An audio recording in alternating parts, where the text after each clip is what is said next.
I'm conducting research in a state child welfare agency. This is the agency that has the responsibility of, taking care of the state's children, removing children if necessary, investing allegations of abuse, that kind of thing. And a few years ago, there was a new commissioner who came in, and he had no background in child welfare work, or he was a great administrator.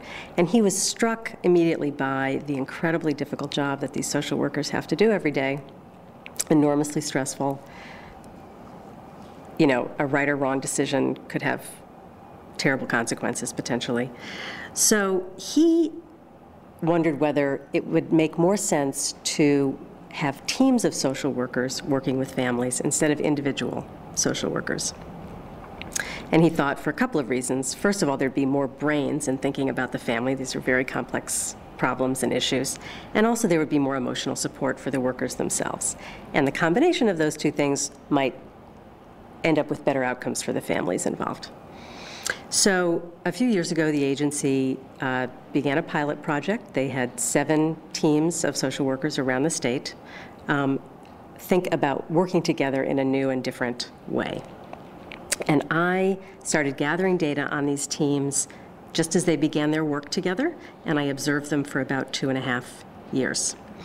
And it turns out that the teams of the 7, 2 of them basically relapsed altogether. So they tried new ways of working, but they weren't able to maintain them, and they went back to the traditional way of working. There were 2 teams that made a lot of changes in their practice, but then retreated from that. They weren't able to hang on. They hung on to some of them. They didn't relapse altogether, but they lost a lot of ground. And then the third group were 3 teams who were actually able to fully recreate themselves. They made a lot of changes in the way they worked, and they maintained those changes over the 2.5 years. The question is, what enabled some teams to learn better than other teams?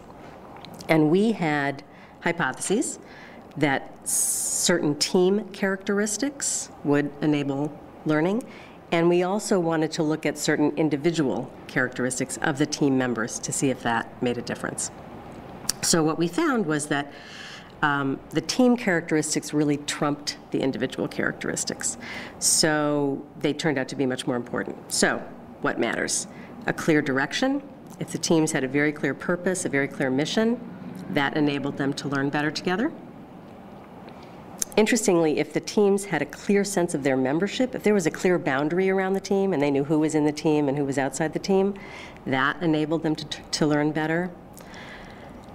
An effective team leader, not surprisingly, makes a big difference.